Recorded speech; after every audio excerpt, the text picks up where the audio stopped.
Bueno, bienvenidas. Muchas gracias por venir. El tema de hoy es básicamente una pincelada de verdad, para que podamos conocer un poquitito cómo funciona el cerebro del niño, en qué difiere el cerebro del niño del de un adulto, eh, y también para poder potencializar mejor el cerebro, ¿verdad? Hace un tiempo pude llevar una certificación en psicología infantil.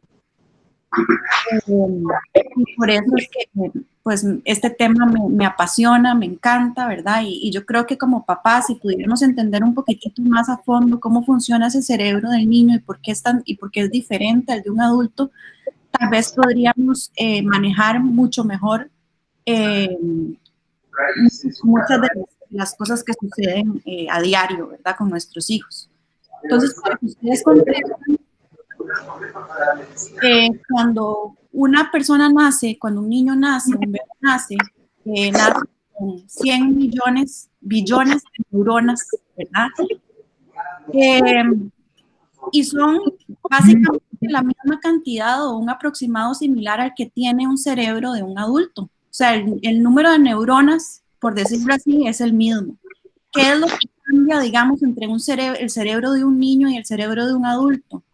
Son la cantidad de conexiones que se van a generar, sobre todo en los primeros años de vida de ese niño, ¿verdad? Cada conexión, sabemos que cada conexión neuronal entre neurona y neurona lleva un nuevo aprendizaje. Por eso es que se dice que los niños son como esponjas, porque los primeros años de vida las conexiones son el doble que las de un adulto.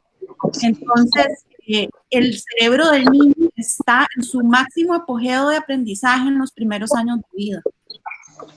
Para que ustedes entiendan a qué me refiero yo esto, creo que hay un micrófono. Para que ustedes entiendan un poquitito a qué me refiero yo con esto de conexiones, ¿verdad? Me refiero a esa conexión, a la conexión que se da, lo que se denomina sinapsis, ¿verdad? Que es esa transmisión de un mensaje de neurona a neurona, o ese envío, digamos, de carga eléctrica, ¿verdad? Donde se van comunicando neuronas para transmitir ciertos mensajes a diferentes partes de nuestro cerebro. Y así también al resto del cuerpo, ¿verdad? Como les decía, el cerebro del niño es un cerebro súper absorbente. La cantidad de conexiones que se generan en esos primeros años de vida son increíbles, para que ustedes se den una idea, ¿verdad? Este es el cerebro de un niño cuando nace, ¿verdad? Ustedes ven ahí la cantidad de conexiones neuronales que hay. El cerebro de un niño de 6 años, ya uno ve, digamos, que la cantidad de conexiones cerebrales que hay entre neuronas es, bueno, 5 veces mayor. Y luego, cuando aparece la primer poda neuronal, que después les voy a explicar a qué se refieren con poda neuronal, disminuyen esa cantidad de conexiones neuronales y es cuando se afianzan los conocimientos, ¿verdad? Que el cerebro alcanza una mayor madurez, ya se terminan de desarrollar lo que son los procesos ejecutivos o las funciones ejecutivas, aunque algunas se siguen desarrollando incluso hasta inicios de la edad adulta. Por eso es que se conoce, digamos, yo les digo a los chicos cuando estoy trabajando con ellos, que el cerebro es sumamente moldeable, ¿verdad? Existe lo que se denomina como esa plasticidad cerebral, porque está en un cambio constante. De hecho, cuando un recién nacido, apenas nace un recién nacido, uno ve, digamos, que el cerebro de ellos es mucho más liso que el de un adulto. ¿Por qué? Porque todos esos pliegues que se van formando en la corteza cerebral, que es la parte racional de nuestro cerebro, no se han formado todavía. Y por eso es que existe esa moldeabilidad, ¿verdad? Y que el niño puede aprender a un ritmo impresionante en esos primeros años de vida. Hay una cosa que se llama periodos críticos del desarrollo. en algunas personas le llaman ventanas de desarrollo, ¿verdad? Nuestro cerebro, así como en esos primeros años de vida va madurando, ¿verdad? Y va adquiriendo nuevas habilidades o aprendiendo nuevas cosas, tiene un ritmo para aprender y un momento para aprender. Ese momento para aprender se llaman periodos críticos del desarrollo, ¿verdad? Por eso es que es más fácil que un niño aprenda un idioma a que cuando, por ejemplo, uno es adulto, que ya se cerró esa ventana crítica o ese periodo crítico de desarrollo, aprenda el idioma. Para un adulto es mucho más complicado aprender a usar la tecnología, por ejemplo, que para un niño que la aprende a usar desde que está, digamos, en ese periodo o en esa ventana crítica de aprendizaje. Y ahí igual pasa, digamos, con habilidades que aprendemos desde chiquititos, como montar a bicicleta, que son habilidades que quedan afianzadas, ¿verdad? Que nunca olvidamos, nadar y leer. Cuando nosotros aprendemos esas habilidades en esa ventana o periodo crítico del desarrollo, esas habilidades se aprenden mucho mejor que si uno las aprende ya más tardío.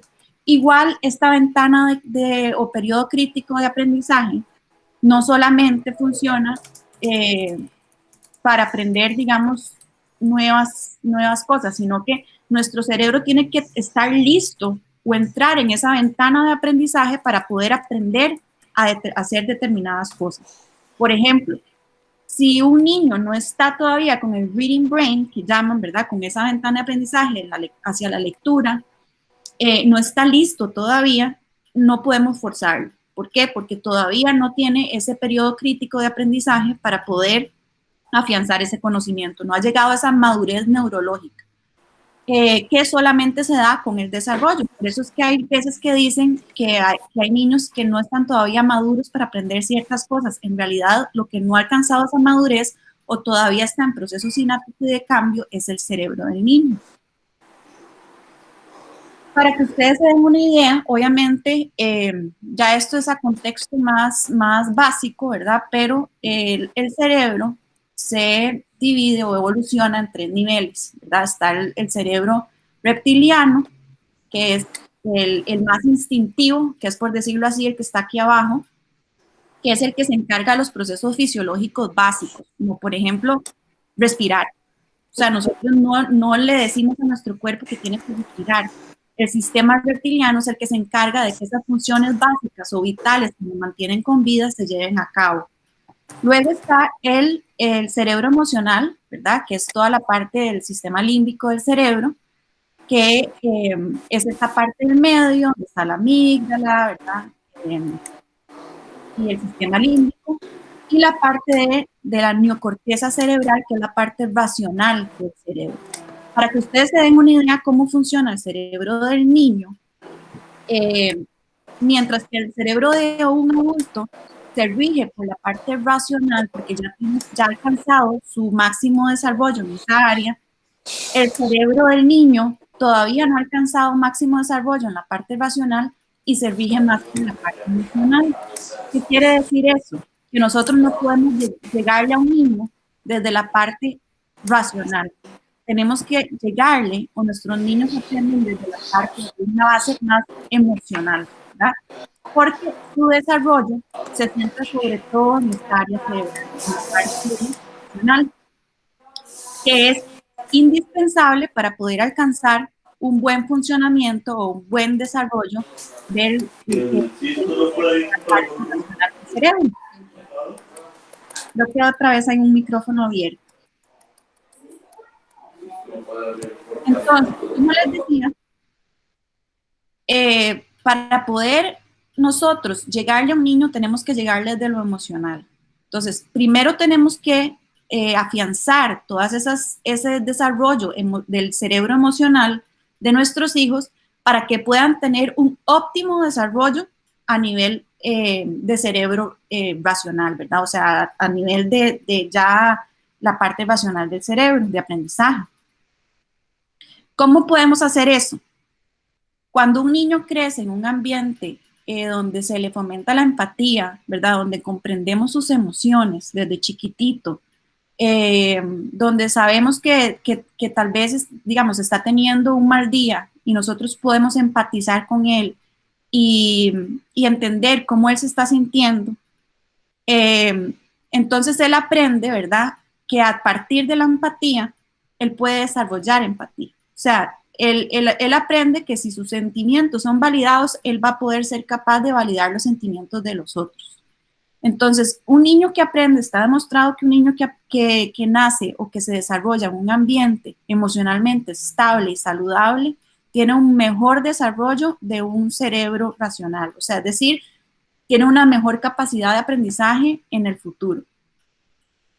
Modelar comportamientos apropiados. Obviamente que si yo me desarrollo en un ambiente hostil donde mis papás se gritan, donde mis papás pierden el control cada vez que se enojan, donde no se respetan los unos a los otros, entonces ese cerebro emocional del que les hablaba, que se rige sobre todo en los niños, no se va a desarrollar óptimamente y tampoco se va a desarrollar por ende el cerebro racional. Proporcionarles seguridad, comunicarnos con ellos asertivamente, enseñarles técnicas para que ellos puedan comunicar sus emociones asertivamente, ¿verdad? Cómo se sienten, que puedan identificar sus emociones. Está comprobado que una persona que desarrolla empatía, primero tiene que aprender a identificar sus propias emociones para poder identificar las emociones de los otros. La importancia de un vínculo afectivo. Poder hacer cosas con nuestros hijos es indispensable y yo creo que esto lo he hablado en otras charlas. El vínculo afectivo no requiere, digamos, que estemos todo el día a la par de nuestros hijos, sino poder dedicarles esos tiempos de calidad y de juego con nuestros hijos. Poder de vez en cuando cocinar con ellos, tirarnos al piso un ratito y jugar, escucharlos, leerles un cuento, todo eso son conexiones y vínculos.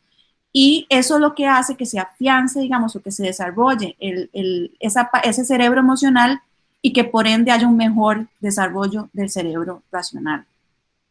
El establecimiento de límites, ¿verdad? Establecer límites es importante porque nuestros hijos necesitan una estructura, necesitan saber hacia dónde van, ¿verdad? Nosotros como papás tenemos no solamente es un deber de nosotros como padres establecerles límites a nuestros hijos, sino que es un derecho de ellos, ¿verdad? Y con establecer límites yo no me refiero a implementar consecuencias drásticas, sino es poder enseñarles qué es lo que se espera en casa o cuáles son esas normas básicas que se esperan en casa antes de que suceda una situación donde ya tengan que implementarse los castigos, porque yo no estoy a favor de los castigos. Y fomentarle la toma de decisiones, que ellos puedan tomar decisiones simples. Eso también está demostrado, digamos, que los niños que aprenden a tomar decisiones desde chiquititos, aunque sean decisiones simples, toman mejores decisiones en un futuro que aquellos a los que siempre se les ha limitado que tomen sus propias decisiones. Y obviamente nosotros como papás modelar ese comportamiento o eso que esperamos, ¿verdad? Que copien nuestros hijos. ¿Por qué? Porque si entendemos un poquitito a nivel cerebral, eso que les hablaba a ustedes de las neuronas, ¿verdad? Existen unas neuronas que son específicamente, se llaman neuronas espejo, que se encargan de copiar o imitar esos comportamientos y así es como el niño normalmente aprende sus primeros años de vida. Entonces, eso que dicen de que los niños son reflejo de todo lo que ven, es cierto. O sea, nosotros como papás, ellos no solamente son esa esponjita porque sus conexiones están multiplicando y multiplicando y multiplicando, sino que también ellos están viendo y observando todo comportamiento de sus padres para poder aprender qué es lo que se tiene que hacer para poder adaptarse en sociedad. Entonces, si uno trata a las personas con empatía, con cariño, con respeto, eso es lo que ellos van a aprender a hacer en su vida, ¿verdad? Aprender a los demás, aprender a tratar a los demás con respeto, con empatía. Si uno desde chiquitito les enseña a que todo en la vida es peligroso o que tienen que tenerle miedo a todo, ellos van a ser niños miedosos, van a ser niños inseguros. ¿Por qué? Porque los niños son reflejo de lo que hagan sus papás o de lo que les transmitan sus papás. Si sus papás les transmiten seguridad, les transmiten confianza, les transmiten respeto, obviamente eso es lo que ellos van a aprender a desarrollar a lo largo de su vida. Para que ustedes se den una idea, así funcionan las neuronas espejo, ¿verdad? Esta le dice, I am afraid and worried. I am very anxious. Entonces el otro, obviamente, el niño aprende que él también tiene que estar ansioso, que él también tiene que estar preocupado y que él también tiene que ser, que el mundo también es un mundo peligroso, ¿verdad? Cuando uno está constantemente privando a sus hijos y uno les está diciendo constantemente a cada rato, cuidado, no agarres eso, no le, ¿verdad? Uno no está desarrollando un inner locus of control, que significa que uno no les está permitiendo a ellos que ellos puedan discernir entre lo que está bien y entre lo que está mal.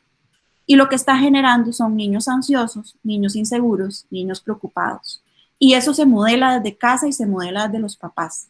Y nuestro cerebro aprende que esa es la forma de reaccionar ante el peligro. Y por otro lado, como les decía, ese cerebro emocional está estrechamente ligado con lo que es ese cerebro racional. Como les dije, ¿verdad? Cuando un bebé nace, ese cerebro racional está muy poco desarrollado. De hecho, los pliegues característicos de la corteza cerebral que se van desarrollando paulatinamente. Y si uno ve el cerebro de un bebé, es mucho más liso que el de un adulto. ¿Por qué? Porque todavía no se han generado todas esas conexiones y no se ha terminado de desarrollar ese cerebro racional que necesita del desarrollo de ese cerebro emocional para poder llegar a su nivel óptimo de desarrollo. Entonces, ¿cómo podemos nosotros ayudar a nuestros hijos a que se dé un óptimo desarrollo a nivel racional? Limitando, yo sé que ahorita en temas, ¿verdad? Con esto de la pandemia y de que los chicos están recibiendo clases virtuales y que todos en la computadora, es imposible limitar 100% lo que es el uso de electrónicos, ¿verdad? Pero hay estudios que indican que los niños que juegan desde pequeñitos o ven desde pequeñitos la tecnología o lo que son los juegos electrónicos constantemente generan un neurotransmisor que es la dopamina y estimulan lo que es el núcleo estriado, que son los que se encargan de generar adicciones. Entonces, ¿qué es lo que pasa? Que ellos solamente encuentran placer a través de la tecnología. Y toda esta parte del juego y de nutrirse de otra forma mucho más sana se deja de lado. Incluso hay estudios que dicen que los niños que tienen muchas horas de electrónicos al día, tienen más dificultades a nivel de atención, son más propensos a desarrollar déficit de atención y pueden generar conductas más dependientes en el futuro. Entonces, esto no significa que no vamos a permitirles a nuestros hijos los electrónicos del todo. ¿Por qué? Porque estamos en una era, ¿verdad? Obviamente, donde el celular y los electrónicos son día a día, ¿verdad? O sea, es algo que los niños están en constante acceso a los electrónicos, pero sí limitarlos, ¿verdad? No vamos, por decirlo así, tratar de que sean un máximo 45 minutos al día entre semana y 2 horas como mucho fines de semana y que puedan proporcionarles juegos más sanos al aire libre, como les dije, generar vínculo con ellos, poder hacer actividades en piso, poder cocinar un rato con ellos, salir a pasear un día, ¿verdad? Que no solamente se limite a lo que son los electrónicos. Ayudarlos en juegos que sean donde ellos tengan que seguir instrucciones. Por ejemplo, aunque ustedes no lo crean, ese Simon Says, ¿verdad? Donde ellos tienen que ir siguiendo instrucciones, eso los ayuda muchísimo a lo que es el desarrollo racional, sobre todo a la memoria de trabajo y a la atención. Leer con ellos todos los días. Hay muchísimos estudios que comprueban que la lectura, si uno lee a diario con sus hijos, no solamente desarrolla un vínculo afectivo positivo, porque estás haciendo algo de calidad con tu hijo, sino que fomentan lo que es el vocabulario y la memoria. Y obviamente que aprendan mientras juegan. Entonces, por ejemplo, todo lo que son rompecabezas, lo que es armar, los legos, todo eso ayuda a lo que es la memoria visual, ¿verdad? Entonces, toda la percepción espacial se desarrolla a través de ese tipo de juegos. Los juegos de mesa, jugar juegos de mesa con nuestros hijos, ¿verdad? Los enseña a lo que es skip counting. Entonces, a partir del juego, nosotros podemos ir desarrollando y estimulando a nivel cerebral mucho más que incluso en algunos, digamos, si nos ponemos a trabajar con ellos, cosas más memorísticas. Ayudarlos a, a fomentar lo que son las funciones ejecutivas. ¿Qué son las funciones ejecutivas? Son todas esas que nos ayudan a ser exitosos a nivel académico. ¿Por qué a nivel académico? Porque son las, bueno, y no solamente académico, sino social también, porque son las que nos llevan a una mejor organización, planificación, iniciación, anticipación, lo que es la memoria de trabajo, que es la capacidad que se tiene para información que uno haya aprendido previamente, poder obtener esa información mientras uno está realizando algo y poder aprender algo nuevo. O sea, conlleva un montón de procesos. Para que ustedes se den una idea, esas funciones ejecutivas llegan a su apogeo más o menos entre los 12 y 14 años de edad y terminan de desarrollarse incluso hasta los 20 años. Entonces, no podemos pretender que un niño de 7, 8 años pueda inhibir los impulsos de igual manera que un adulto o que un adolescente, porque todavía no tiene totalmente desarrolladas esas funciones ejecutivas. Obviamente desarrollar lo que es la creatividad, ¿verdad? O sea, que ellos puedan, ¿y cómo se hace eso? Sobre todo a través del juego espontáneo. El otro día les decía en una charla a los papás que tristemente cada vez estamos perdiendo más lo que es el juego espontáneo, que es ese juego libre, ¿verdad? Ese juego donde el niño se sienta un ratito con sus juguetes y empieza a jugar y utiliza la imaginación. Eso cada vez se está perdiendo más y es fundamental para que haya un desarrollo óptimo a nivel cerebral. Entonces, fomentarles el juego espontáneo, lo que es el arte y la música. De hecho, está demostrado que la música genera más conexiones cerebrales que cualquier otro aspecto. Y obviamente promover el ejercicio. Hay estudios que dicen que si uno que el ejercicio, cuando uno fomenta el ejercicio en sus hijos desde que están pequeñitos, se releases, o sea, se produce una proteína que se llama BDNF. Y además se bajan los niveles de cortisol, que son los que influyen negativamente en el aprendizaje. Entonces, incluso hay lugares a donde promueven que se haga ejercicio antes de las clases. ¿Por qué? Porque eso hace que se genere este tipo de proteína, la BDNF, que eso estimula el aprendizaje positivamente y que se baje el cortisol, que es la hormona del estrés, ¿verdad? Que es la que hace que se impida ese aprendizaje óptimo. Entonces hay lugares, en muchos lugares donde ahorita se está promoviendo que antes de cada clase los niños se levanten y hagan algún tipo de actividad física breve para poder producir esta proteína y bajar los niveles de cortisol. Obviamente los estudios, ¿verdad?, que se relacionan a lo que es el desarrollo del cerebro óptimo son muchísimos, ¿verdad? Pero como les decía, yo creo que para poder desarrollar positivamente el cerebro de nuestros hijos, lo más importante es poder compartir tiempo de calidad con ellos.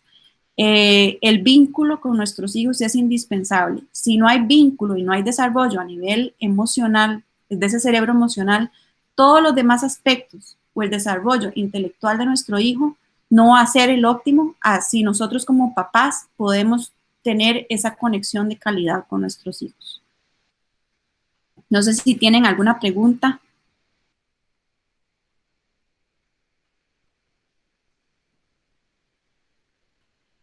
¿No? Doña Montserrat.